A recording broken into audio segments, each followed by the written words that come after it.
Telugu రాష్ట్రాలపైన BJP నాయకత్వం special focus చేయబోతోంది.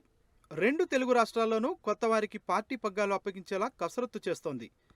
AP BJP అధ్యక్షురాలిగా ఉన్న పురంధరేశ్వరి స్థానంలో కొత్త వారికి బాధ్యతలు ఇవ్వాలని డిసైడ్ అయింది.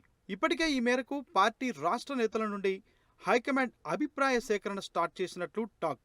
తాజాగా ఇద్దరి పేర్లపై సానుకూలంగా ఉన్నట్లు సమాచారం.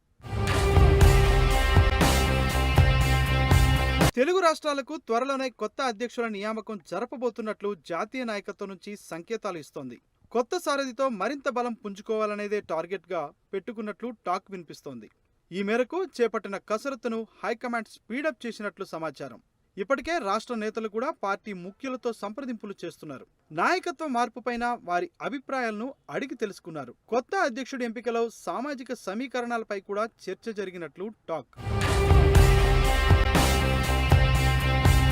ప్రస్తుతం ఏపీలో టీడీపీ, జనసేన పార్టీలు బీజేపీకి మిత్రపక్షాలుగా ఉన్నాయి. ప్రభుత్వంలోనూ భాగస్వామిగా ఉంది. ఇదే సమయంలో పార్టీ బలోపేతం పైన నాయకత్వం ఫోకస్ చేసింది. గత ఎన్నికల్లో బీజేపీకి 3 ఎంపీ స్థానాలు, 8 అసెంబ్లీ స్థానాలను కైవసం చేసుకుంది. నర్సాపురం నుంచి గెలిచిన భూపతిరాజు శ్రీనివాస్ వర్మకు కేంద్ర మంత్రివర్గంలో చోటు దక్కింది. రాష్ట్ర అధ్యక్షురాలిగా ఉన్న పురంధరేశ్వరి సేవలు జాతీయ పార్టీకి వినియోగించుకోవాలని భావిస్తున్నట్లు సమాచారం. దక్షిణాది రాష్ట్రాల్లో పార్టీ బలోపేతానికి పురంధరేశ్వరి సేవలు చక్కగా ఉపయోగపడతాయని ఢిల్లీ పెద్దలు భావిస్తున్నట్లు టాక్. ప్రస్తుతం ఏపీలో బీజేపీ పరిస్థితి చాలా బేషుగ్గానే ఉంది. చిన్న చితక సమస్యలు, లోకల్ లీడర్ల మధ్య కమ్యూనికేషన్ గ్యాప్ సరిచేయాల్సి ఉండటం మినహా పెద్దగా సమస్యలు, సవాళ్లు లేవన్నట్లే తెలుస్తోంది. ఇలాంటి పరిస్థితుల్లో తెలుగు రాష్ట్రాలతో పాటు పక్కనే ఉన్న తమిళనాడు, కర్ణాటక, కేరళ రాష్ట్రాల్లో సైతం పార్టీ బలోపేతానికి పురంధరేశ్వరి సేవలు వినియోగించుకుంటే దక్షిణాదిలో కాషాయ జెండా ఎగురవేయటానికి రూట్ క్లియర్ అవుతుందనే ఢిల్లీ పెద్దలు అంచనాగా కనిపిస్తోంది. పార్టీ అవసరాల దృష్ట్యా ఏపీలో కొత్త అధ్యక్షుడి నియామకం జరగబోతుండటంతో క్యాడర్లో జోష్ నింపుతున్న పరిస్థితి కనిపిస్తోంది. పురంధేశ్వరికి జాతీయ స్థాయిలో చక్రం తిప్పే ఛాన్స్ ఇస్తే మరి ఏపీలో ఏ వర్గానికి పదవి ఇవ్వాలనే దానిపైన కసరత్తు జరుగుతున్నట్లు టాక్.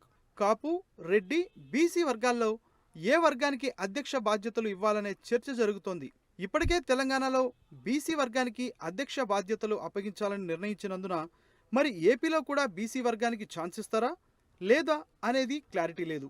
బీసీలకు ఇప్పటికే మంత్రిగా అవకాశం ఇవ్వడంతో రెడ్డి వర్గానికి అధ్యక్ష బాధ్యతలు ఇవ్వాలనే అభిప్రాయం వినిపిస్తోంది. పార్టీ కొత్త సారథి రేసులో మాజీ సీఎం కిరణ్ కుమార్ రెడ్డి పేరు పరిశీలనకు వచ్చినట్లు సమాచారం. గత ఎన్నికల్లో రాజంపేట పార్లమెంట్ స్థానం నుంచి పోటీ చేశారు కిరణ్ కుమార్ రెడ్డి. ఏపీ రాజకీయాలపైన పూర్తిగా పట్టున్న రాయలసీమకు చెందిన కిరణ్ కుమార్ రెడ్డి ఉమ్మడి తెలుగు రాష్ట్రానికి చివరి ముఖ్యమంత్రిగా కూడా పనిచేశారు. ఈయనకు పార్టీ పగ్గాలు ఇవ్వడం బీజేపీకి కలిసి వస్తుందనే అభిప్రాయం గట్టిగానే వినిపిస్తోంది. మరోవైపు సుజనా చౌదరి, ఆదినారాయణ రెడ్డి, మాధవ్, విష్ణువర్ధన్ రెడ్డి పేర్లు కూడా పరిశీలనలోకి వచ్చినట్లు టాక్. దేశవ్యాప్తంగా సభ్యత్వ నమోదు కార్యక్రమం ముగిసింది. కొత్త అధ్యక్షుల నియామకంపై ఫోకస్ చేస్తున్నట్లు ఢిల్లీ కాషాయ పెద్దలు ఎన్నికల ముందు పురంధేశ్వరి నియామకం వల్ల పార్టీలో ఒక వర్గం, కొందరు నేతల మధ్య గ్యాప్ ఏర్పడినట్లు గుర్తించింది. పార్టీకి ఎంపీలు, ఎమ్మెల్యేలు ఉన్న సమయంలోనే మరింత బలోపేతం దిశగా చర్యలు తీసుకునే ఆలోచనలో పార్టీ ఉన్నట్లు టాక్. దీంతో త్వరలో కొత్త అధ్యక్షుడి పేరును ప్రకటించే ఛాన్స్ ఉన్నట్లు సమాచారం.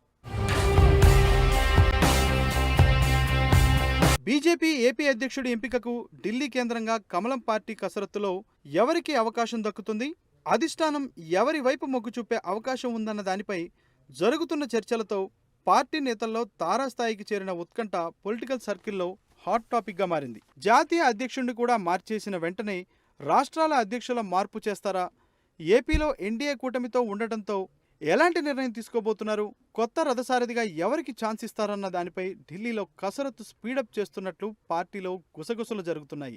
అందరినీ కలుపుకుంటూ ముఖ్యంగా ఎన్డీఏ పార్టీలతో సఖ్యతను బలోపేతం చేసుకుంటూనే సొంత పార్టీని గ్రౌండ్ లెవెల్లో బలం పుంజుకునేలా అన్ని రకాలుగా పార్టీని నడపగలిగే వారిని ఎంపిక చేసే విధంగా బీజేపీ అధిష్టానం ఫోకస్ పెట్టిందని పార్టీ వర్గాల్లో ప్రచారం జోరుగా సాగుతోంది.